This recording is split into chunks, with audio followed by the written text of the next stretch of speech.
Turpinot 1. Mūzes grāmatas 8. un 9. nodaļu lasot, vēl kādas lietas, kas palikušas no 8. nodaļas ievērības cienīgas un pieminamas. Proti, mēs lasām par kraukli, bet mēs lasām arī par dūju, jeb balodi, ko Noā izlaiž, un kurš pirmajā reizē izmet līkumu atlido atpakaļ, jo nav faktiski kur nosēsties. Un tad Noā nogaida vēl 7 dienas un atkal izlaiž balodi.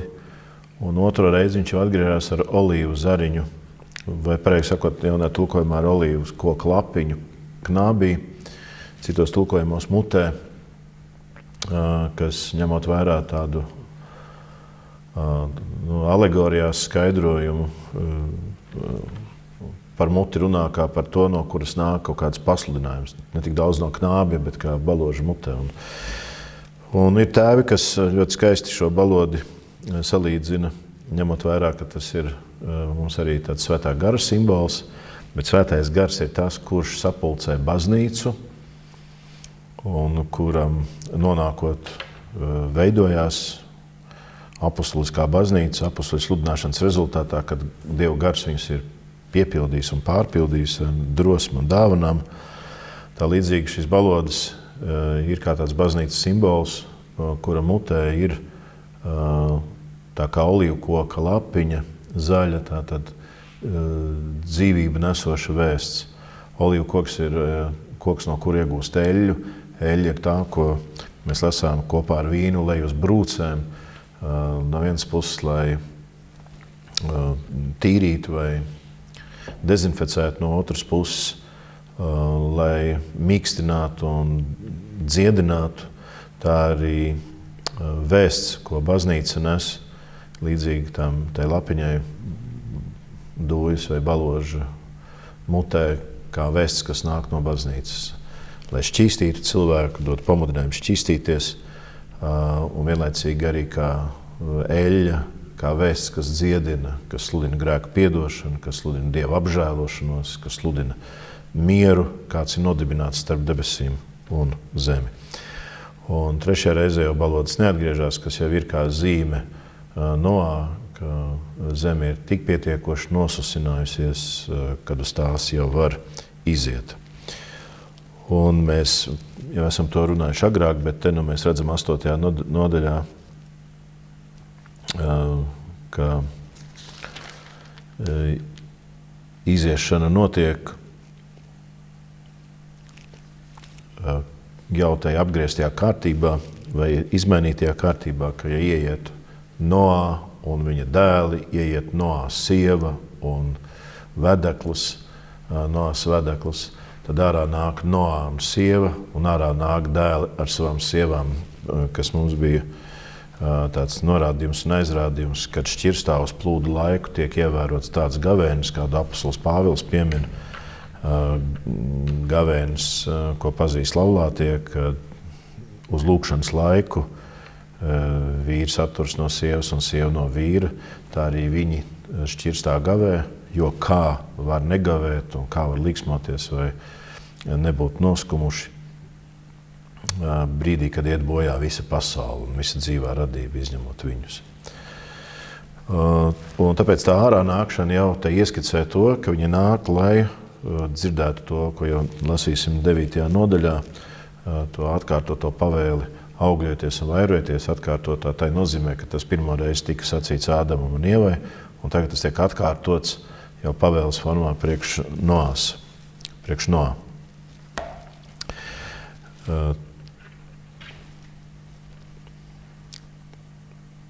Par vēju, kas izdzenā viļņus, vēl pieminot Aleksandrijas tādā skolas domāšanas veidā, ka svētais gars ir tas, kurš līdzīgi kā nāsa plūdos arī mūsos izdzenā, kā tādās prom plūstošās šurpu turpu straumēs, kā rezultātā norimst viss viļņošanās, mutuļošana un bangošanās mūsos, kārdinājumu bangošanās, dažādu kaislību dažādu grēku bangošanās un putošanās mūsos, ka svētais gars ir tas, tā ir svētā gara žēlstība, kas to izdzenā. Faktiski cilvēks, kuram ir iedzimtā grēka vaina un iedzimtā grēka sekas ir visu laiku jūtamas, ka tā ir Dieva svētā gara dāvināt žēlastība, ka tas, kas miesīgi un pats no sevis cilvēkā nevar norimties un izžūt, to tikai svētais gars var izkaltēt un padarīt vairs neesošu kā plūdu ūdeņus.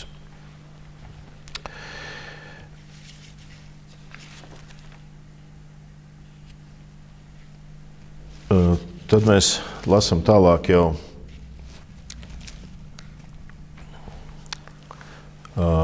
par to, kas notiek pēc iziešanas Noā un viņa dēla un viņa sieva un viņa dēla sievas kopā ar viņu. Un no šķirsta iznāca visi zvēri, visi rāpuļi, visi putni, viss, kas rāpo pa zemi, pēc to dzimtām. Un atkal redzam to uzskaitījumu. Noā, dēli, viņa sieva, vedeklis, tur ir vīrieši, tur ir sievietes un arī visi lopi pēc to dzimtām. Tātad arī visi dzīvā radība, nezaudējot tās robežas, kuras Dievs tām ir uzlicis. Tas ir tāds norādījums uz to, ka tās robežas, kas bija zudušas, kuras bija pazaudētas, tās tagad atkal tiek atjaunotas. Un tas mums šajā laikā ir īpaši aktuāli, domājot par kādām citām lietām. Starp citu, nesen tika mazināts sods, mazināti soda mēri Vācijā, pieņems tāds likums par soda samazināšanu pedofilijā. Ir termiņi samazināti. Un tas ļoti neglājumo tiem centieniem un jau balsīm, kas ir skanējušas agrāk, piemēram, Nīderlandē par to cīnās vesela mazpartija, bet par to cīnās cilvēki, cenšoties sasniegt valdības līmeni, lai noņemtu šo tabu no pieaugušo un bērnu attiecībām. Savā laikā Vācijā ir lietots tāds interesants termins starp paauģu seksualitātes sindroms. Un tajā brīdī, kad mēs redzam, ka tiek samazināts kaut kādas represijas par bērnu pornogrāfiju vai vēl kaut ko, kad atkal zūd tās robežas, nosprautās robežas starp pieaugušu un bērnu, par vīrieti un sievieti, tur jau tās robežas, kas ir starp vīrieti un vīrieti, sievieti un sievieti, tās principā jau ir nojauktas daudzās vietās. Un, protams, ka mēs varam minēt to tikai par kādu robežu nojaukšanu, nākotne aizrunāsies un ierunāsies un pierunāsies un lems par šīm robežām, bet mēs redzam, ka tas ir atkal tas pats process, dēļ kura pasaulē iet bojā. Tikai šajā reizē restarts nebūs, tā būs pastarā tiesa, kurā tiem, kas zinādami būs grēkojuši vai patiesību dzirdējuši, atgriezušies atpakaļ pie netīrviem, kā suns pie vēmekļiem vai cūka mazgājusies atkal vārtās dubļos, un tur vairs nebūs attaisnojumi par to. Un Noā uzbūvēja altāri kungam un ņēma no katra šķīsta lopa, no katra šķīsta putna un upurēja uz altāra sadedzināmos upurus. Noā iznāk no šķirsta, un viņš upurēja no dzīvniekiem, kas ir šķīsti. Un tas mums arī atbild uz to jautājumu, kāpēc šķīstie dzīvnieki tiek paņemti vairāk šķirstā uzskaitīti. Ir vairāk ieiet nekā nešķīstie. Tāpēc, ka viņi ir tie, no kuriem tiks ņemts un upurēts Dievam. Un tā kā Noā ir būvējis šķirstu ar pirmo dienu, kad uzrunāts visu to laiku, kamēr par viņu smīkņāja vai smējās, vai viņi izņirdza, ka viņš ir paklausījis un iegājis šķirstā tā, kā Dievs viņam ir pavēlējis, vēl ūdenim neplūstot. Ievērosim, ka viņš ne tikai būvē sausā laikā, viņš arī pilnīgi nekādā veidā bez liekiem draudiem ieiet tur. Un Dievs ir tas, kurš pats aizstājas šīs šķirsta durvis. Un tikai tad nāk plūdi, kas liek visiem noticēt. Tad, lūk, tas norāda uz to ieiešanu baznīcā un pestīšanas satveršanu saulaicīgi, nevis tad, kad ir par vēlu. Pastarajā tiesā, kad uguns plūdi būs sākušies, kuros debesis sadegs un zemes pamata izkusīs, tad būs par vēlu. Tāpatās kā Noās plūdos tiem cilvēkiem bija par vēlu vairs kaut ko glābties un nākt pie Noās. Vai atgriezties un iemantot kaut kādu taisnu dzīvi, lai viņi būtu līdzīgi taisniem Noā ar savu taisnību atrastos viņa šķirstā, tad būs par vēlu. Un tāpēc, ka viņš ir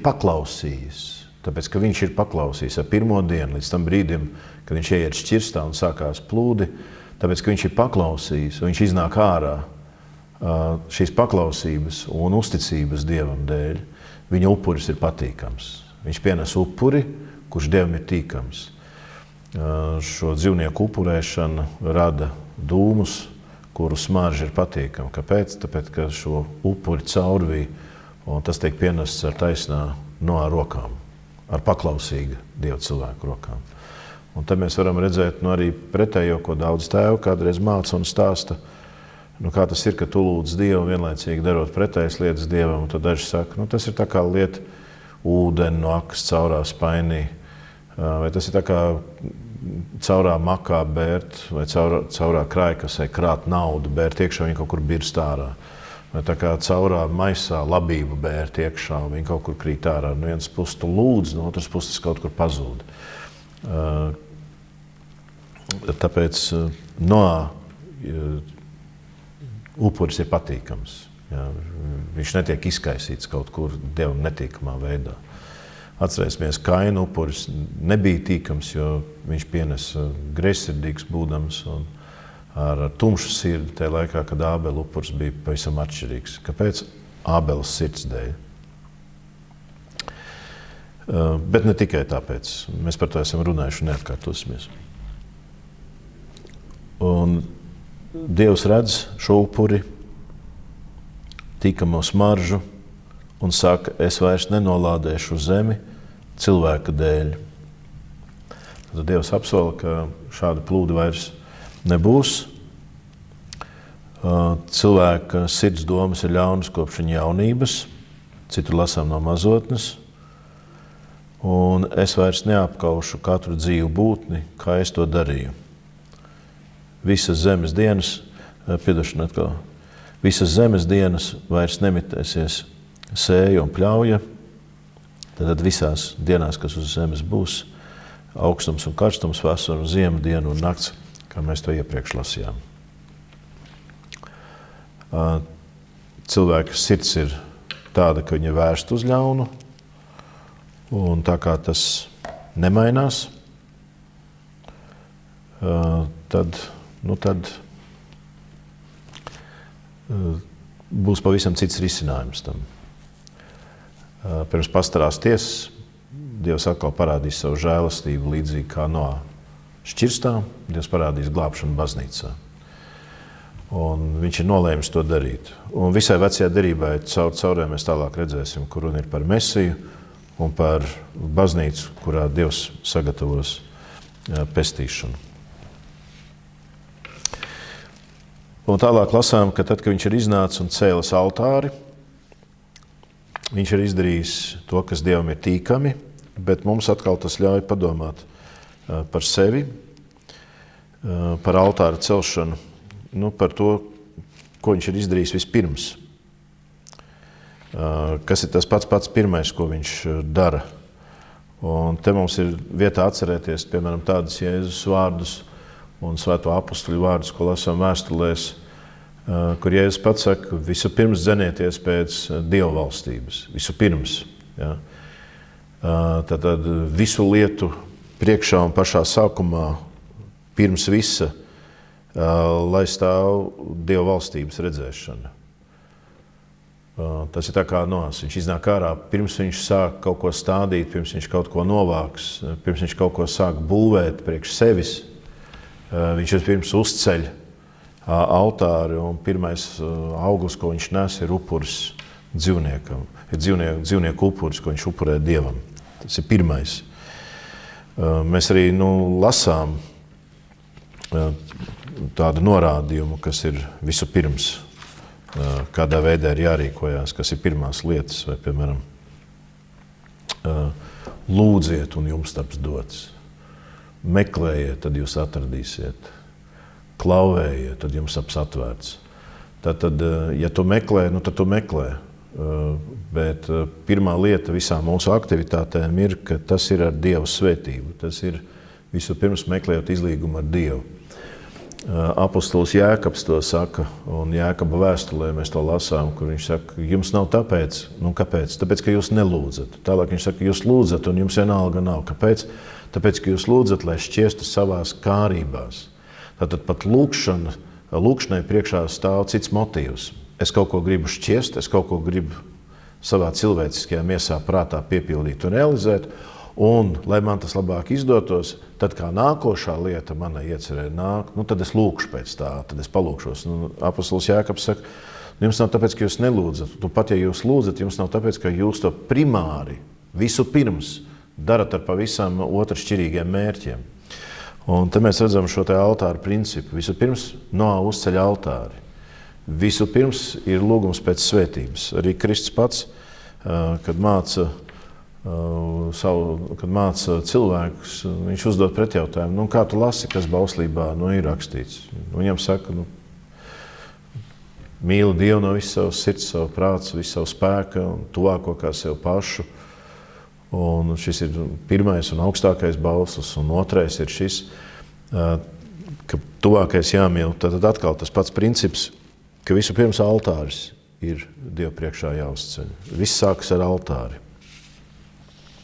Kad no Ēdens dārza cilvēks tiek izdzīts, mēs jau redzam, ka Ādama un Ievas pirmie bērni, Kains un Ābels, viņi jau ceļ altāru, uz kuru upurē. Viens no savām dāvanām, otrs no savām dāvanām.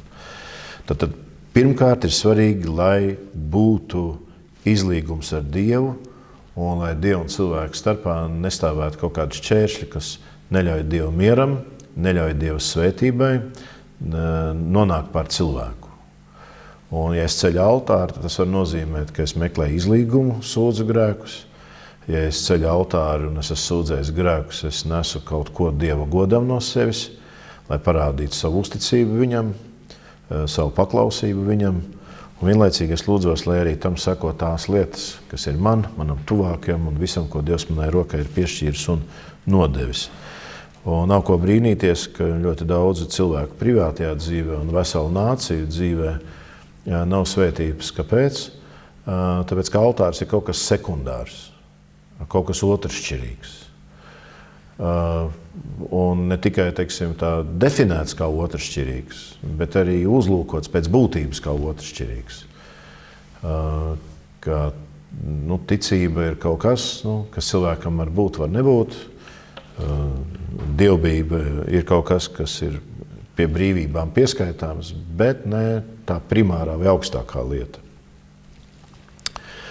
Un, ja tas tā nav, tad, protams, ka līdz ar to drīz vien sāk pūžņot cilvēciskajās kaislībās un pārvaldībās, rosībās, viss tas, ko Dievs nesvētītu vai par ko viņš neizliet savu žēlastību.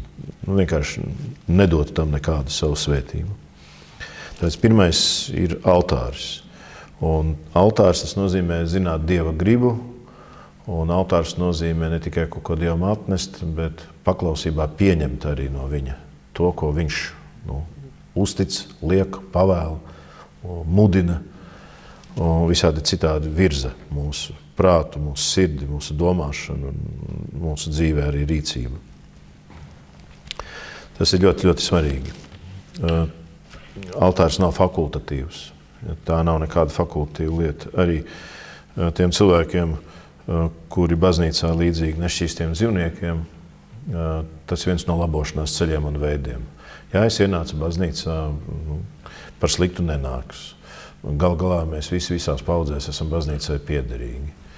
Attiecībā uz kādām dzīves krustcelēm un tā tālāk, ja es nerīkojos pēc Dieva prāta, es neesmu tik ticīgs vai es neesmu tik fanātisks, vai dzīve ir dzīve galu galā, un visi mēs esam tikai cilvēki, un cilvēks visu laiku kādu dievišķo lietu kārtību atliek otrā vietā vai pakārtos sev. Tas nav kā altārs tiek uzcelts pirmais. Ja tu gribi svētību, apstādīt zemi, pēc tam svētību pie saviem pēcnācējiem, svētību visā, ko tu darīsi, kā Noās pilnīgi šķīstītajā pasaulē. Visu pirms uz šīs zemes parādās altāris, pirmā rosība un darbošanās ir upuris altārim, un pēc tam pārējais. Un šeit mēs ļoti labi varam redzēt arī to līdzību ar kristiešu svētdienu, kas ir nedēļas patiesībā pirmā diena. Kristus augšām ceļās nedēļas pirmajā dienā. Diena, kurai vairs nav gala vai beigu, kas ir faktiski mūžības diena, ir sākusies, jo Kristus augšām ceļoties atver mūžīgās dzīvības vārtus, viņa upuris ir pieņemts, un tiem, kas viņam seko, tie viņam seko augšām celšanā uz godību. Un priekš mums, kas svinam svētdienu, ir labi atbrīvoties no tā stereotipa, tā ir nedēļas pēdējā diena, kurā mums ir jāatpūšās, bet no paša rīta mums ir jānosvin dievkalpojums. Nedēļas pirmā diena, tas nozīmē tieši uzceļam altāri. Visai priekšā stāvošai nedēļai mums ir altāris. Pirmā lieta, ar ko man šī nedēļa sākās, pirms visi mani darbi un rosības notiks, pirmā lieta ir kas? Es uzceļu altāri. Es esmu dievnamā, es nāku Dievu priekšā, es esmu altāra priekšā, es nesu uz dievnamu savas dāvanas, savu grēku sūdzēšanas lūkšanu, jo arī tas ir tas, kas man ir jāatdod Dievam, neviens cits ar to netiks galā manā dzīvē. Es Dievam nesu paklausības solījumu, pateicību par to, kur viņš man ir devis spēku būt paklausīgam, nesu to, kas ceļ viņa slavu un godu, nesu to, kas ir vajadzīgs viņa baznīcas pastāvēšanai, es ceļu altāri.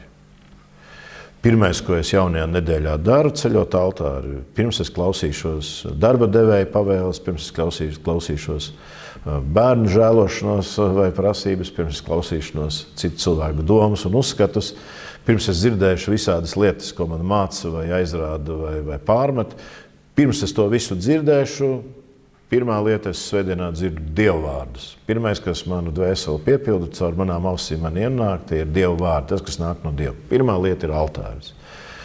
Pirms es skatīšos uz daudzām lietām, lasīšu, raudzīšos, pētīšu, vērošu, manas acis skatās uz krustu, manas acis ir pievērsts nedēļas pirmajā dienā baznīcai, visam tam, kas tajā notiek. Mani pirmie vārdi, pirms es runāšu, kaut ko stāstīšu, skaidrošu vai komunicēšu. Mana mute ir atvērta vispirms lūkšanai, vispirms Dieva slavēšanai, vispirms es atnesu Dievam pateicības vārdus.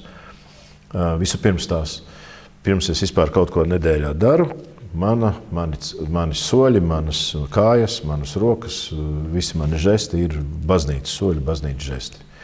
Un pēc tam, kad altāris ir uzcelts, nedēļas pirmajai dienai, pirmās nedēļas dienas un Kristus augšām celšanās svinēšana ir nosvinēta, tad seko viss pārējais, tad svētījās viss pārējais. Te mums arī ir tāda zināma līdzība ar Noasu.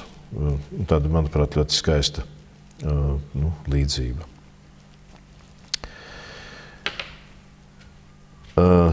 Ejot tālāk, jau 9. nodaļā, Dievs svētīja Noā un viņa dēlus un teica tiem: augļojieties un vairojieties un piepildiet zemi. Tātad mēs redzam šo pavēli atkārtotu. Dievs dod to no jauna. Bet ir viena lieta, ko mēs šeit neredzam. Ļoti interesanta lieta, ko mēs šeit nepamanām. Dievs tātad dod Noā to pašu svētību, ko viņš ir devis Ādamam. Dievs svētīja Noā ar to pašu svētību, ar ko bija svētīts Ādams. Arī Ādamam teica: augļojies, vairojies, piepildiet zemi un valdiet. Ja? Tātad Ādamam augļojieties, vairojieties, piepildiet zemi, un vienlaicīgi bija uzticēta autoritāte pār visu valdīt, dārzu kopt un sargāt, un pār visu dzīvo radību valdīt. Tad lūk, pie Noā mēs neredzam vairs šo pavēli. Un ja mēs jautājam, kāpēc? Tāpēc, ka Noā to ir zaudējis. Noā to ir zaudējis, kā Ādama pēctecis. Viņš atrodas ārpus ēdenes, tur, kur šī vara un autoritāte cilvēkam ir dota un viņam piederēja.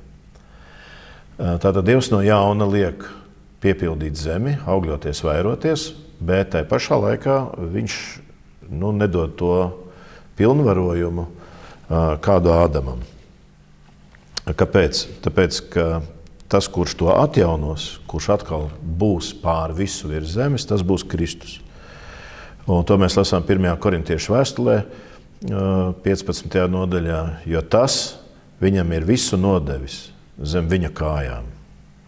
Bet, kad saka, viss viņam nodots, tad, protams, izņemot to, kas viņam visu nodevis. Tātad, ja Dievs tēvs dēlam visu nodevis, tad viņš viņam ir nodevis visu. Vai Efeziešu vēstulē 1. nodaļā, un visu viņš ir nolicis zem viņa kājām, bet viņu pašu pāri visam iecēlis par galvu draudzēji, kas ir viņa miesa, pilnība, kas visu visur piepilda. Tas ir ļoti svarīgi. Es tūlīt pateikšu, kāpēc, vai arī Ebreju vēstulē 2. nodaļā, tu visu esi licis zem viņa kājām, bet pakļaujot viņam visu, viņš nekā nav atstājis, viņam nepakļāvis. Bet tagad vēl mēs neredzam, ka viss viņam pakļauts. Tātad Kristum, uzvarot nāvi, augšām ceļoties, ceļot savu baznīcu, ir atjaunot valdīšana. Un nevis tā valdīšana pār tādu dabu, kāda tiks atjaunota, kad pirmā debesis un zeme zudīs, kad Dievs visu radīs jaunu, kad ēdeni, no kuras cilvēks ir izdzīts, un tās vietā ir nākus pasauli, kurā viss nāk vaigas sviedros, tādu ēdenes dārzu un tādu svētlaimības vietu Dievs dāvinās savai valstībai atklājoties. Bet valdīšana, Kristus valdīšana, kā Ādamam, kam bija viss nodots, viņa valdīšana ir pār to, ko Ādams ēdenes dārzā neuzvarēja. Un arī baznīcā ir šī valdīšana. Un tas ir ļoti svarīgi 1000 gadu miera valstības kontekstā. Ka Kristum pakļaujot sev visu un esot pār visu, un pie viņa kājām un zem viņa kājām viss ir nolikts, un līdz ar to arī tiem, kas ir baznīcā. Šī valdīšana jau ir tāda, kas attiecas pār to ļaunumu, kurš visu ēdenes skaistumu cilvēkiem ir atņēmis. Un ar to pierādās viss tas ļaunuma satriekšana un ļaunuma uzvarēšana, kādu demonstrē Kristus, kuram ir vara pār to, un vēlāk arī vara baznīcā pie ļaunuma eksorcisma. Un kas vēl ir arī tā ļoti saistoši, īpaši Austrumu baznīcā, ir tāda lūkšana pie vispārējām lūkšanām, ka mēs lūdzam par labvēlīgu gaisu un zemes augu, un par zemes augļu izdošanos un bagātību. Ka tā ir nevis vienkārši lūkšana pēc labākas ražas un pēc labvēlīgākiem laika apstākļiem, bet šī lūkšana patiesībā sevī paredz to, ka mēs lūdzam Dievs. Tu, kas esi mums devis varu pār to, kurš mūs senčs ir ievedis grēkā, tu mums ir devis žēlastību kļūt brīviem no iedzimtā grēka vainas, un tu mums esi devis žēlastību pretstāvēt vēlnam un nedot viņam vairs vietu. Tagad mēs tevi lūdzam, ka visu, ko mēs darīsim, ka visu, ko mēs šeit fiziski darīsim, lai mūsu rūpēs atjaunotos tā kārtība, kāda bija ēdenes dārzā. Lai tad, kad mēs rūpējamies, lai iestājas tā harmonija. Un kas ir ļoti interesanti, mēs to tiešām varam redzēt svēto dzīvēs, ir sarakstīta pat vesela tāda grāmata Svētie un dzīvnieki. Un šajā grāmatā ir apkopoti visi tie svētie, pie kuru dzīvēs var redzēt, ka ir atjaunojusies tā harmonija, kāda bija Ādamam un viņa varai pār dzīvniekiem. Ka viņam paklausīja, un viņš pār viņiem valdīja. Ka visa dzīvā radība klausīja Ādamam uz vārda. Un ka šī lūkšana ir tāda, Dievs, mums dzīvojot svēti, mēs lūdzam, lai arī svētītos un atjaunotos tā radība, kur tu mums esi uzticējis no zemes augļiem līdz dzīvnieku pasaulē. Un tādi brīnumi ir redzami arī pie daudziem citiem svētuma apliecinātājiem, ka visneauglīgākajā vietā aug, tur, kur nav ūdens, viņš parādās, ja, ka arī radībā. Un tā ir šī skaistā baznīcas lūkšana, ka mēs lūdzam par labvēlīgu gaisu un zemes augļiem, par to izdošanos. Nevis vienkārši pasvētī, lai bišķi labāk ir Dievs, bet ka tu mums esi devis tagad varu pār to sātanu, kur tu esi pats uzvarējis, mēs esam kļuvuši tavas uzvaras līdzdalībnieki. Dod mums arī tagad, tur, kur mēs rosamies, tai radībai, atjaunoties tā, kā tam būtu jābūt. Un mēs redzam to dabā, ir tādi brīnumi, kur ziemā kaut kas uzplaukst noteiktos baznīcas svētkos un draudzē lūdzoties. Tā ir atsevišķs stāsts un brīnuma pasaule, bet kas norāda uz to, ka Dieva valstība tiešām ir tuvu klāt pienākumu un iespīdēs, ka tā gaisma ir iespīdējusi šajā tumsā, un viņi jau arī kaut kā parādās, demonstrējās. Un mēs redzam arī, ka šeit, līdzīgi kā radīšanas stāstā, tur ir dota vara pār dzīvniekiem, ka viņi ir paklausīgi. Šeit dzīvnieki arī ir ierobežoti, viņi nevar valdīt pār cilvēku, un lai pār visiem zemes zvēriem, pār visiem debesu putniem, pār visiem, kas rāpo pa zemi un pār zivīm jūrā, nāk bailes un bijāšana no jums. Tie ir atdoti jūsu rokās. Tā tad atšķirīgi nekā Ēdenes dārzā un tomēr pakārtot vai pakļauti cilvēkam. Un to jau arī pati daba pierāda, ka lielākoties un vairumā gadījumos tur, kur cilvēks parādās, nav tā, ka dzīvnieks viņam kluptu virsū. Pirmā reakcija ir bailes. Tie ir īpaši gadījumi vai īpašas situācijas, kur tas tā nav. Tas ir kaut kāds aizsargāšanās instinkts vai vēl kaut kā. Pat ar čūskām, ka viņiem dzird soļu vibrāciju, viņi drīzāk ātrāk aizies, kodīs tādā gadījumā, ja viņai uzkāps virsū vai vēl kaut kādā veidā. Ka tā, nerunājam par absolūti visiem gadījumiem, bet majoritātē kopumā mēs redzam, ka tas šajā pasaulē tā pastāv. Par visiem zemes zvēriem, par visiem debesputniem, visiem rāpuļiem, visu, lai ir bijāšana no jums, lai ir tāds respekts. Te pirms kādām dienām vienā dārzā bija bullis iemaldījies, norāvies, aplauzus šo to un vēl ķēdi līdz velk. Cik reizes viņš varētu būt smagāks par mani, es nezinu, nekas komplimentārs jau tas nav, bet pietiek pacelt balss vai sasist plaukstus, viņš jau varētu nobadīt vienā brīdī, ja tā padomā. Bet tev pietiek mazliet izrādīt agresiju, ka zemē dunot metās projām un ķēdē žvangstot viņam pakaļ. Jā, tas ir iedibināts. Jā. Dievs tā ir iecēlis un pēc noās plūdiem tā kārtība tāda arī pastāv. Bet kas notiek vēl šeit? Jā, starp citu, ir cilvēki, kas saka, kā tad no Ādama un Ieva, tad viņiem dzima dēli un meitas, ka mēs runājam par viņiem kā par tādiem, kas paši nav nākuši no mātes klēpja, ka no viņiem dzims tādi, kas jau nāk no mātes klēpja, un kā tādi arī no kura mātes klēpja viss cilvēks nāks. Bet Ādams un Ieva ir tie, kur tādi nav. Tad ir tādi cilvēki un Bībeles pētnieki, kas saka, redzat, tad kā Ādams un Ieva dzemdē dēls un meitas, viņi faktiski piepilda zemi, viņi dzemdē cilvēci. Un tālāk jau tie, kas no klēpja nākušie un no klēpja nākušos pasaulē laidīs, ka mēs redzam atšķirības starp viņiem. Un kāpēc es to pieminu? Tāpēc, ka ir tādi Bībeles pētnieki, kas saka, ja mēs runājam par asinsgrēku, kādu vēlāk mēs redzam Bībelē, Dievs nostiprina savus nosacījumus, kāda radniecība ir asinsgrēks. Un tur ir savs pamats, kāpēc. Tad ievērosim, ka runājot par Noasam tiek dota tieši tāda pati svētība. Viņš gan ir no klēpja nācis, un viņa dēla, viņa vedeklis, un viņa sieva no klēpja nākuši.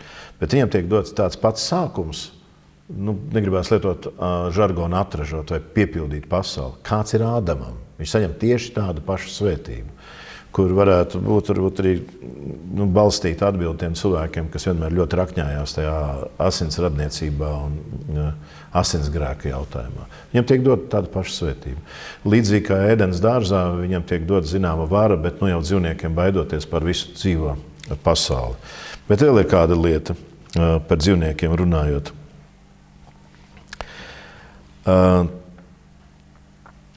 Šeit mēs pamanām un ievērojam, ka katrs kustonis, kas dzīvs, jums būs par ēdamo. Tāpat arī zaļoksne, stádi, es jums atdodu visu. Tātad vegānais uzturs jau cilvēkiem bijis pazīstams. Bet kustoņi tagad tiek doti par ēdamo. Kustoņi tiek doti par ēdamo. Tas nozīmē, ka ar šo brīdi pēc Noas plūdiem cilvēku racionā ienāk gaļa kā ēdiens. Un mēs zinām, ka dzīvnieki tiek kauti pirms tam, bet ne priekš ēšanas izrietot no šī Bībeles panta, bet priekš upurēšanas. Tad, kad dzīvnieki tiek upurēti, šis upuris pilnīgi ir pienes Dievam un pieder Dievam. Bet šī brīdī Dievs saka, es jums dodu kustoni, bet viņš dod kādu norādījumu vienlaicīgi. Tikai nēdiet miesu, kurā ir dzīvība. Asinis jūs nēdat. Tātad nēdat tādu dzīvnieku, kurā ir asinis, jo asinis ir dzīvnieka dzīvība. No kurienes nāk arī ebrejiem, vispār semītiem, islāma islāma kultūrā, reliģijā, musulmaņiem pieņemts, tāpat tās ebrejiem. Dzīvnieku var lietot tikai un vienīgi tad, ja viņam ir nolaists asinis. Ebrejiem to sauc par košēra ēdienu, tātad atbilstoši pareizi sagatavots košēra gaļa, un musulmaņiem halāla. Apzīmējums pareizi sagatavotai gaļai.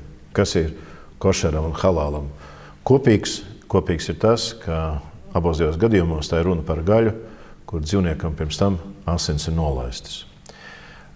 Košers no halāla un ebreju košers no musulmaņu halāla atšķirās ar to, ka košera sagatavota gaļa tiek sagatavota ar īpašākiem, sevišķākiem nosacījumiem nekā halāla. Piemēram, neuzskaitīšu visus, bet dažus.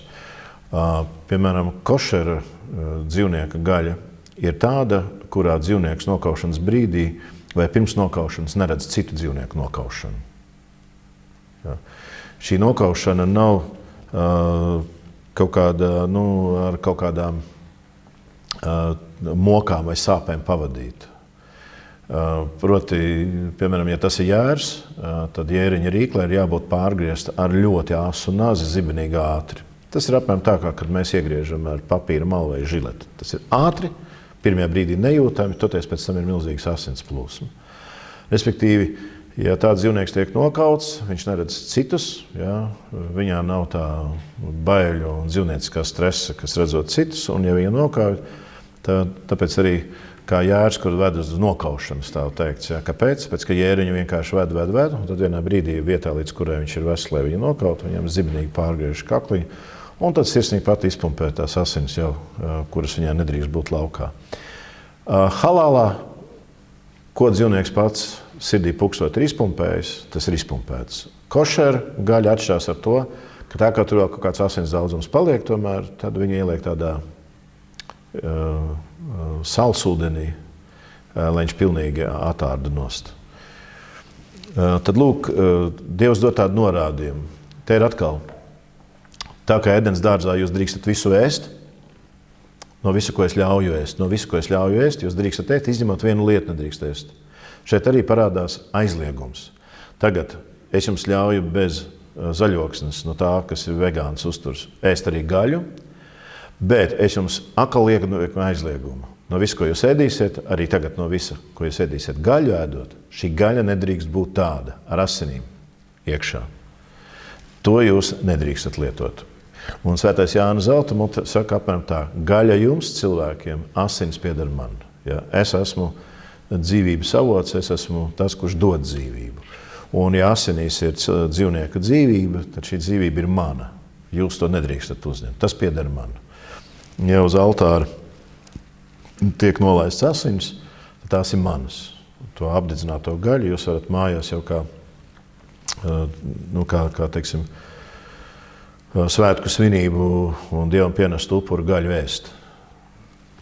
Un šī ir tāda nozīmīga lieta, kura šodien liek uzdot no jauna daudz jautājumus kristiešiem. Ir kristieši, kas to ir atbildējuši. Īpaši tuvajos austrumos tas nav nekāds jautājums. Arābu kristiešu vidū, sīriešiem, viņi ar vienu dzīvniekus kauj pēc košera un halāla principiem. Nav iedomājums. Rietumos tā nedara. Ja, tiek lietots tas nosaukums nožņaukta gaļa. Kāda ir? Teiksim, ja dzīvnieku nožņaudas, viņa sirds apstājās, asins nenotek. Vai nositot ar elektrošoku, asins nenotek. Asins paliek dzīvniekā. Un pat ja viņas tecina pēc tam nost, tas nav tā, viņas nevar tādā veidā notecināt, kādējā dzīvnieku sirdī pukstot, viņš pats viņas izpumpēt no sevis ārā. Liels daudzums paliek, tāpēc šāda gaļa tiek uzskatīta par nepieņemamu uzturā lietošanai. Nerunājot par asins produktiem, kas ir atsevišķi. Man te nesen teica, mans te kolēģi dara hematogēnu, un viena aptiekāra nomierināja, sen tur nav asiņu nekripats. Kādreiz, kad saka par tādiem juvelieru izstrādājumiem, tīrs no zelta, izskatās pēc zelta gredzena, viņš ir tīrs no zelta. Bet nopietni runājot, tas ir tāds liegums, kurš tiek uzlikts, augļoties un vairoties tāpat kā Ādams, ēdiet no visa, tagad arī no gaļas, tāpat kā Ādamam ir ļauts. Un vēl viena paralēlis mēs redzam, bet tā kā tur bija aizliegums kaut ko neēst, tā arī jums ir aizliegums kaut ko neēst no gaļas, kurā ir asins jeb dzīvības. Citu par šo dzīvību runājot, tiek lietoti tādi vairāk apzīmējumi. Ir tulkojumi, kuros ir teikts, ka neēdiet dzīvnieku vai gaļu, kurā ir asins, jo asinīs ir dvēsele. Citur tulko asinīs ir dzīvība, citur tiek tulkots asinīs ir dzīvība. Patiesībā sakot, svētajos rakstos uz vārdu dvēseli tiek pielietoti 3 dažādi apzīmējumi, 3 dažādi ebreju vārdi. Piemēram, nefeš hajā, kas ir tā dvēsele, kas ir dzīvnieku asinīs. Tā dzīvība, kas ir dzīvnieku asinīs, jeb dvēsele dzīvnieku asinīs, tā ir nefeš. Tas ir tas dzīvības spēks, uz kura pamata dzīvnieku pasaule tiek radīts. Zeme, lai izdoda. Zemē izdodot, tas būs Dieva pavēlētais dzīvības spēks, un tas ir dzīvnieku asinīs. Bet, piemēram, atšķirīgs apzīmējums tiek teikts par cilvēku dvēseli. Ja mēs runājam par cilvēku dvēseli, tur tiek lietots tas apzīmējums ruah, gars. Bet vēl ir viens apzīmējums, piemēram, nešemā, kad Dievs iepūš nešemā, dvašu. Un tad mēs varam teikt, ka ir tādi 3 dvēseles apzīmējumi, kas patiesībā veido tādu izpratni par dvēseles augstākās dvēseles būtības, zemākas un pilnīgi zemākas daļas apzīmēm. Ka dvēsele ir tādā, zināmā spektrā, kad dvēsele sevi ietver tādu zemāku daļu, kas ir pietuvināta instinktiem, sajūtas, jūtas. Tad ir kaut kas, kas izsaka dvēseles augstāku būtību un daļu, kā prāts, griba. Un tad tā dvēseles visaugstākā daļa, kur ir spējīga uztvert to, kas nāk no Dieva. No Dieva, kurš ir iepūtis šo te dzīvības dvašu. Tad, kad mēs runājam par dzīvniekiem, mēs runājam par šo te nevis nešemā, nevis roh, bet mēs runājam par šo nefešu šādā izpratnē. Instinktīvā dzīvnieciņš var skumt, dzīvnieku var noticēt asara, dzīvnieks var priecāties. Un tieši sunīši ir tie, kas visvairāk izrāda prieku, astes. Es dzirdēju tādu interesantu joku, kad tajās nevisai apsveicamajās attiecībās un ģimenēs, kur sievas mātes ierašanās izraisa prieku, kas noc gaidot ciemos, saka, pie mums ieradīsies sievas māte, un pirms viņas ierašanās sunim jānogriež aste, lai mūsu mājā nebūtu nekādas prieka izpausmes par viņas ierašanos. Tad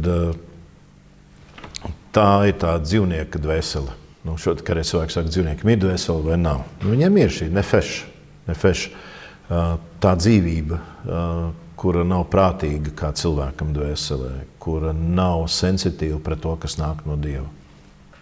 Bet sava ir, tāpēc arī kādreiz tā saka, dzīvniekam ir sava dvēsele. Un lūk, arī šis dzīvības spēks, šī dvēsele ir Dieva dota. Tāpēc asinis man un gaļa jums ēšanā. Un jūs nevarat ēst to, kas ir nožņokts, kā to mēs lasām vēlāk arī bauslībā pasacīt. Mēs, starp citu, lasām tādu norādi par to arī apostoļu darbos. Mēs apostoļu darbos to tiešām atrodam, kā runājot ar pagāniem, līdzīgi norādījumu. Es izlasīšu apostoļu darbu, varam piefiksēt šo rakstu vietu. Tā ir apostoļu darbu 15. nodaļa, 28. un 29. pants. Tad, kad runa ir par vajadzīgs apgraizīties saskaņā ar Mūzes bauslību, vai ja šī ticība un Kristus pasludinājums nāk no jūdiem, tad cik lielā mērā viss, kas nāk no jūdiem, ir jāpieņem pagāniem. Un tad notiek tā saucamais 0. koncils, kad apostols Pēters kopā ar apostuļiem lūdz Dievu un apspriežās, vai pagāniem ir jābūt apgraizītiem vai nav jābūt apgraizītiem. Un tad apostols Pēters pieceļās un saka tos vārdus, Svētiem garam, un mums ir lapaticis. Tātad viņi ir izlēmuši šo jautājumu, ka pagāniem nav jāapgraizās. Bet viss citu starpā viņi saka tā, Svētiem garam, un mums ir lapaticis. Tātad tas ir apustuļu Svētā gara vadīts prāts. Tā ir Svētā gara griba un apustuliskā tradīcija. Svētiem garam, un mums ir lapaticis, neuzlikt jums nekādu citu nastu, kā vien šo nepieciešamo. Un tad apustuļi, sludinot jau Kristu un brīvību Kristu, saka, sargieties no elku upuriem, asinīm, nožņauktā un netiklības. Un te ir asinīm un nožņauktā, tad no tīrā veida asinīm, kurās ir dzīvība, un no nožņauktā, tad no gaļas, kurā ir paturētas iekšā asinis. No tā sargādamies, jūs labi darīsit, dzīvojiet veseli. Daži cilvēki saka, tas nozīmē, ka mums baznīcā kristiešiem vajadzētu kādu gaļu, tad mēs tagad lai pērkam. Un Latvijā jau bija tāds mēģinājums uzsākt biznesu, jo pie mums lopiņi ēd labi zāli. Tajos austrumos nav tādas barošanās iespējas, un klimats mums ir labāks, piemēram, lielopam. Un, ja Latvijā, ja nemaldos, bija kādi uzņēmēji, kas bija domājuši veidot milzu tādu lopkopības, tad fermas, tad attīstīt tādu lopkopības nozari, kā audzēt iekšpriekš halālu un košeru gaļu. Pareizi nokautu, pareizi audzētu, pareizi nokautu un saldēt un dot prom uz tuviem austrumiem. Un, ja nemaldos, laikam tas neizgāja cauri, iestājoties kaut kādām kustībām vai cilvēkiem, kas iebilda, ka tā būtu vardarbība pret dzīvniekiem, specifiski šādiņas. Tieši tā nonāvēt, noticinot asinis. Man liekas, ka varu kļūdīties, bet man šķiet, ka Latvijā nav izdevies tas projekts audzēt priekš tuviem austrumiem, īpaši priekš musulmaņu zemēm, halāla veidā sagatavotu gaļu. Bet patiesībā, ja tas būtu noticis un Dievs dos, ka tā būtu tā vieta, kur kristiešiem nopirkt priekš sevis. Jo apustuļi saka, Svētiem garam un mums nav lapaticis jums kaut ko vairāk uzlikt, sludinot brīvību Kristu, kā šo te no netiklības sargaties, no elkiem, no asinīm un nožņauktā. Un kas ir interesanti, mēs redzam, ka asinis un nožņauktais ir jau no asam uzlikts. Vēl pirms Dievs dod bauslību. Tas ir kaut kas tikpat universāls, kā 10. tiesa, ko atnes Melhisedeks. Pirms vārdu 10. tiesa mēs vispār izdzirdam bauslības kontekstā. Tikpat universāli. Un tas ir kaut kas, kas var izraisīt diskusijas. Un, manuprāt, pozitīvas. Un tad ir jautājums, ko kādreiz saka, ko tad darīt visiem tiem, kas ir ēduši gadu gadiem. Ja? Mums neviens to nav sacījis. Neko, kamēr tā saprašana atnāk un iespējas parādās, mēs atsakāmies no tā. Pavisam vienkārši. Bet ir tāds teoloģisks arguments, ka lūk, apustulim Pēterim tur vienā reizē nolaidās 4 stūriem kāds kā galdauts, un tur bija virsū visādi rāpuļi un dzīvnieki. Viņš teica, ne mūžam manā mutē nav nācis kaut kas nešķīs. Un balss no debesīm saka, ko Dievs ir svētījis, tas nav nešķīs. Šis ir notikums, kas ir vēl pirms šī notikuma, kad apostols Pēteris, mēs to lasām, ja nemaldos apostola darba 11. nodaļā, tas ir notikums, kurš Pēterim jau ir kā piedzīvojums. Un neraugoties uz to, viņš šeit runā par asinīm un nožņaukto citā kontekstā. Nevis, ka es nevarētu vairs ēst kaut ko tādu, kas ir sadalījumā šķīsts, nešķīsts dzīvnieks, ja krauklīts ir labi sagatavots. Un es esmu lūdzies, nav nevainas. Svarīgākais, ka krauklīts nav piepumpēts ar kādām asinīm. Tas ir tas, jā. Tas ir tas atšķirīgais. Ka nevis tas attaisno asiņu lietošanu vai nožņaukt, bet tas ir domāts priekš tā, lai svētīts būtu arī tas, kas iepriekš bijis iedalījumā nešķīstie dzīvnieki. Ruksi var ēst. Un citādāk arī barība var ēst.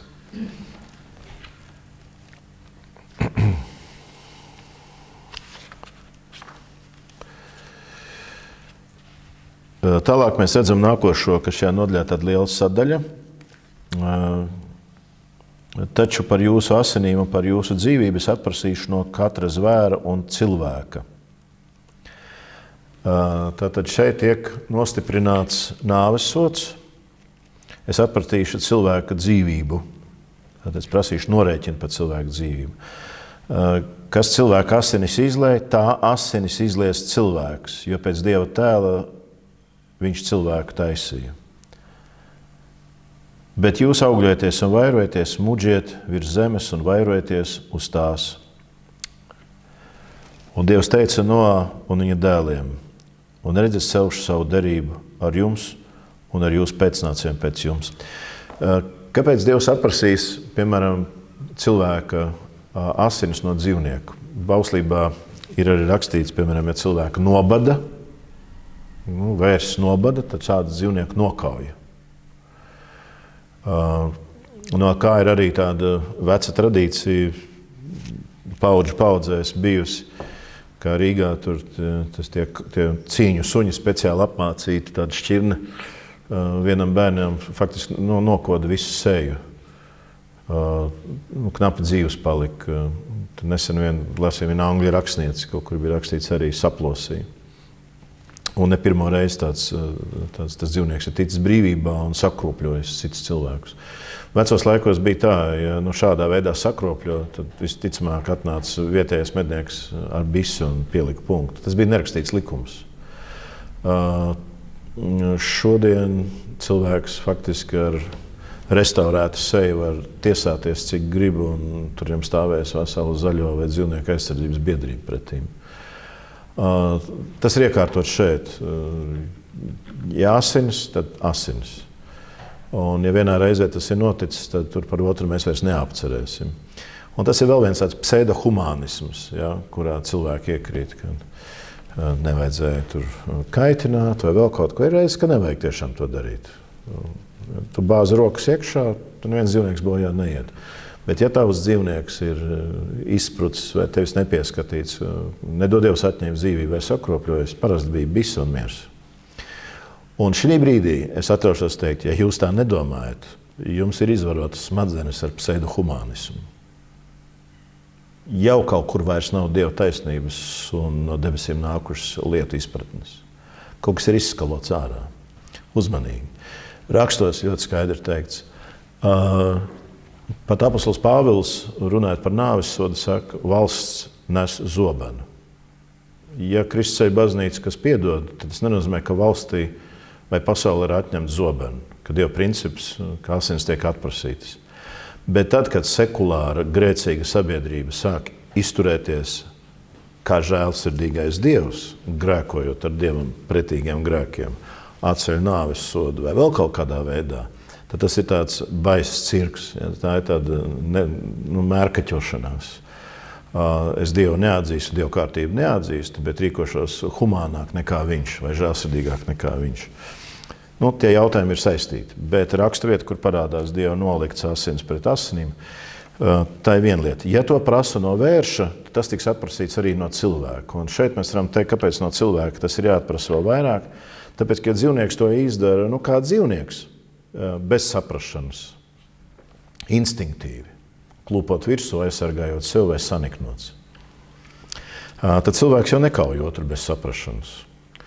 Tev ir tāds apakšpunkts. Dzīvnieks ar mums nav vienas radniecības. Mūs nesaista cilvēcība. Cilvēki ar cilvēku saista vienas asins, no Ādama un Ievas nākuši. Tātad, ja brālis nokauja brāli pēc cilvēcības, brāli, mēs esam radniecīgi. Vienalga kādā reliģijā, pēc būtības. Mums ir viena uzija. Mēs visi atšķirīgi, mums ir katram savu hipostāzi, mums ir katram savu personību, bet mums visiem ir kopīgi saistoša cilvēcība. Tad tas ir dubultāks grēks, tas ir lielāks grēks. Dzīvnieks viņš to dara kā dzīvnieks, bet cilvēks jau to dara saprātīgi. Un kas ir trešais, ko saka tēvi?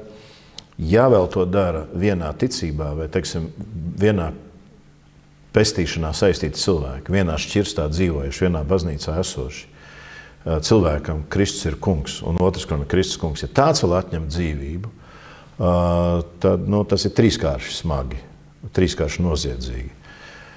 Un tas ir iemesls aizdomāties, kad kristieši karo ar kristiešiem. Aizstāvēšanās karā vēl ir kaut kāds attaisnojums. Bet, teiksim, dusmu turēšanā un savstarpējā nokaušanā nav nekāda attaisnojuma. Tāpēc, ja suns uz tevi ir ej, ka tu esi ienācis svešā sētā, ir viena lieta. Kad cilvēks uz tevi ir ēja, tā ir otra lieta. Bet kad tavas pašas ticības un tās pašas asinis baudošs cilvēks, kā tu, Kristus asinis dzerošais, uz tevi ir ēja vai koža, tas ir smagi. Ja? Tāpēc arī mums ir tas brīdinājums. Ja kāds tur saka ģeķis vai ko, tas tur augstā tiesā, bet kāds saka bezdievs, tas ir visaugstākā mērā sodāms, ko mēs lasām pie Kristus pamācībām. Efrems Sirietis saka to pantu, kas cilvēka asinis izlēja, tā asinis izlies cilvēks, jo pēc Dieva tēla viņš cilvēku taisīja. Kāpēc? Tāpēc, ka Dievam ir izšķiršana dot dzīvību un atņemt. Viņš dod un viņš ņem. Un tāpēc arī cilvēkam ir šis Dieva tēls, kad noteiktās reizēs viņš var lemt, ka asinis ir jāatprasa. Tās nevar pastāvēt tālāk. Ja piemēram, varmāka iezogās, tur tā kā Vācijā gadījums iezogās bērndārzā,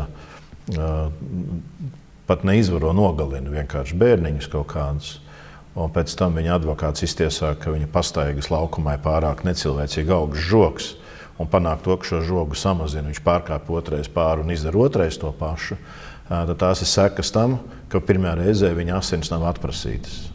Ja viņi pirmajā reizē atprasītu asinis, viņš otrais šādu lietu neizdarītu nekad. Un ļoti daudzās vietās var redzēt to nekonsekvenci ar nāves sodu atcelšanām. Ja, jo cilvēki saka, ja mēs kādreiz varam piespriežot nāves sodu nogalināt nevainīgu cilvēku. Pastāv risks un ir gadījumi. Bet šāds cilvēks nekad nebūs apdalīts visu dzīvības devēju Dievu priekšā. Viņa taisnība nekad nebūs pazudusi Dievu priekšā. Un tur, kur šāda sapratne nav, tur nāves sodā ātri izskauž.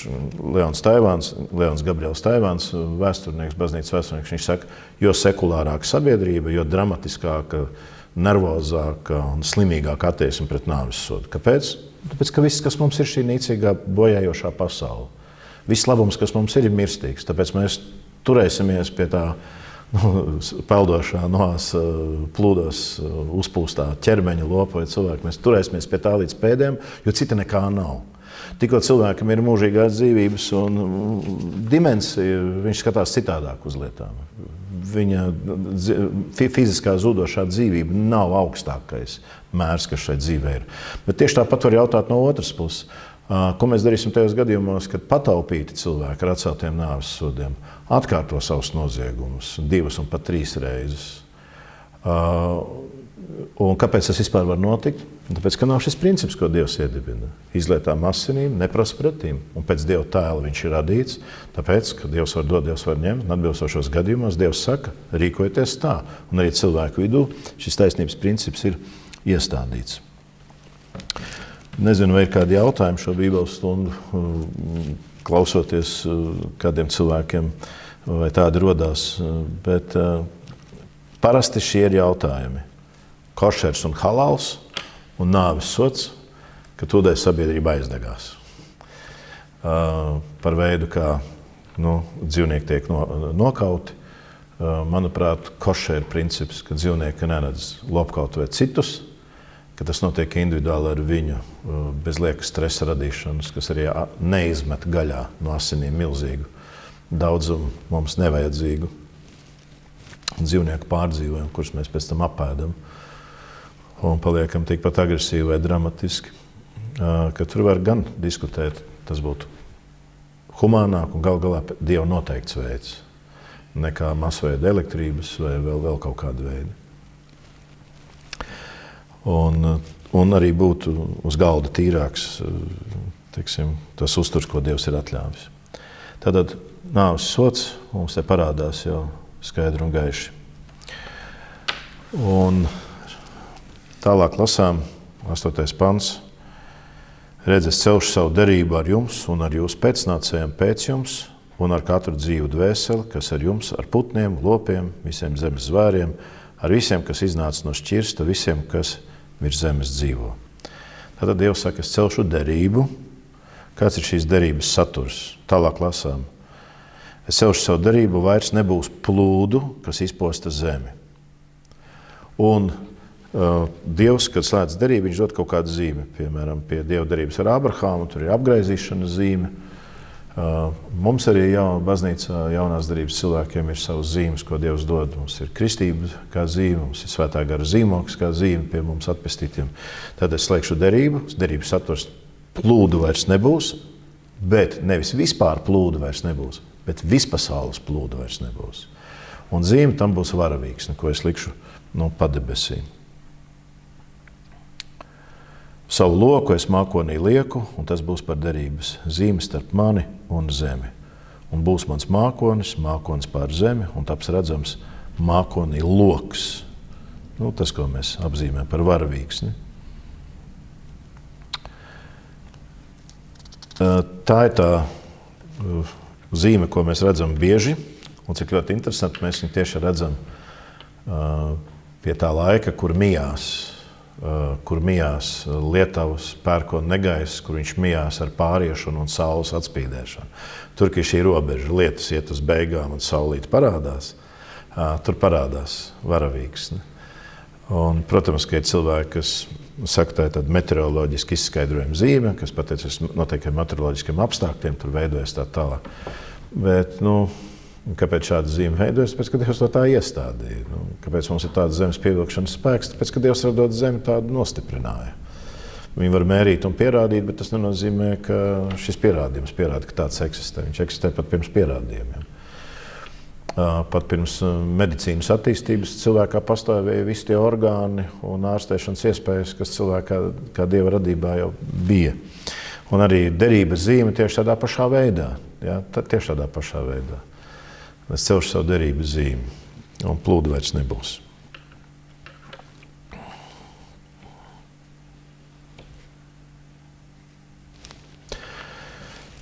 Jā, par derības zīmi var runāt. Derības zīme varavīksne, protams, gan tajā atšķirīgā veidā no tās krāsu gammas, kādu mēs pazīstam tradicionāli varavīksnē, 6 krāsas.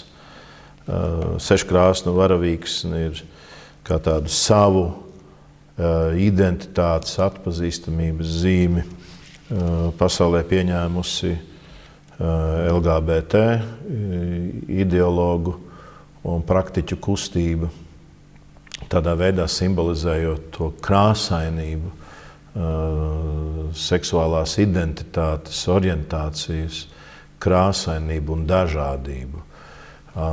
Cik ļoti dažādi var, teiksim, būt orientācija virzieni vīrietī, sievietē, kā viņi var viena tā pati dezorientācija sievietē pārklāties ar vīrieti, un te pašā laikā tas viņus nevieno. Un tā tālāk. Mēs varam šodien runāt par tiem nemitīgi augošajiem seksuālās identitātes veidiem un skaitu, kas palielinās. Par to, cik viņi ir plūstoši, cik viens var pāriet otrā un atgriezties atpakaļ. Tas ir tas varavīksnes simbols. Tā dažādība un tā pārēja no viena otrā un no otra trešajā. Bet vienlaikus šī ir tāda zīme, kas daudziem no šiem cilvēkiem ir tāds neredzams, varbūt pat neapzināts izaicinājums Dieva priekšā. Mēs to darīsim, bet tu mums vairs par to nenoslīcinās, jo tu to esi zvērējis līdz pasaules galam. Jā, taisnība, zināmā, ir šādā zaimošanas attieksmē, apzinātā vai neapzinātā varavīksnīte ir mūsu zīme, pie kuras tu pats, kungs, esi apsolījis, ka tu vairs zemi neizpostīsi. Bet ar plūdiem nē. Bet, ja mēs ņemam vērā, ka Noasa plūdi patiesībā ir tāds prototips pastarējai tiesai, un tai bojājas realitātei, kad visa pasaule atkal tiks tiesāta, un debesis izkusīs, un zemes pamati izkusīs, un debesis sadegs, tad skaidrs, ka tajā tiesā jau vairs garām nepaies. Tai tiesai nekāda zīme, ka tāda nebūs, nav dota. Jā, tur ir tikai apsolījums, ka tāda tiesa būs. Un baznīca ir šīs tiesas atgādinātāja zemes virsū, un arī tāpēc aicinātāja atgriezties no grēkiem un glābties baznīcā kā šķirstā, lai paglābtos no Dieva taisnās dusmības plūdiem, straumēm un pazudināšanas.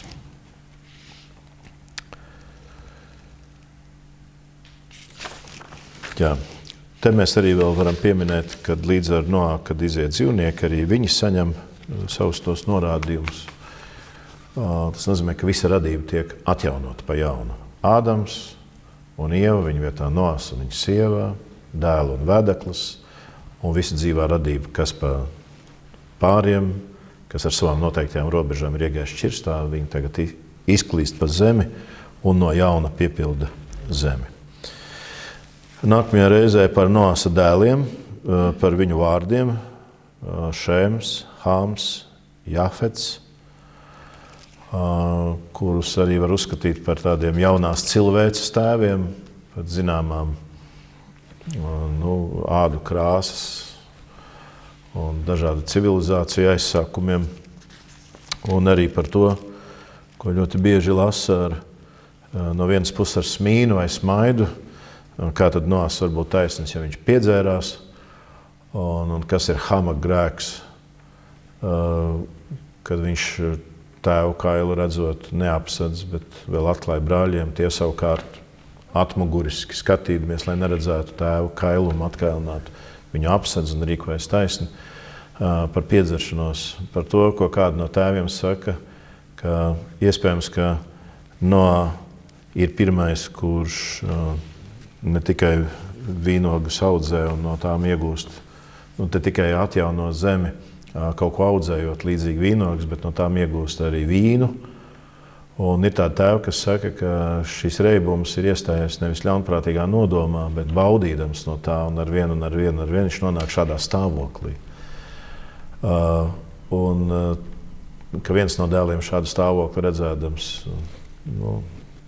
nekādi nerīkojās, vēl paklečo to tālāk, objektīvu kailumu redzēdams, nodot to tālāk, un citi savukārt to apsedz. Un te ir tā, kā Mārtiņš Luters 8. bauslī saka, ka mums par savu tuvāko to labu un tikai to labāko vien būs runāt. Ka mēs neceļam gaisā to kailumu, kurš varbūt pat ir objektīvs, ka mēs viņu neproducējam citiem cilvēkiem apskatīšanai, noklausīties, pašausmināties, bet ka mēs rīkojamies līdzīgi tiem brāļiem, kas apsedz. Bet par to nākamajā reizē.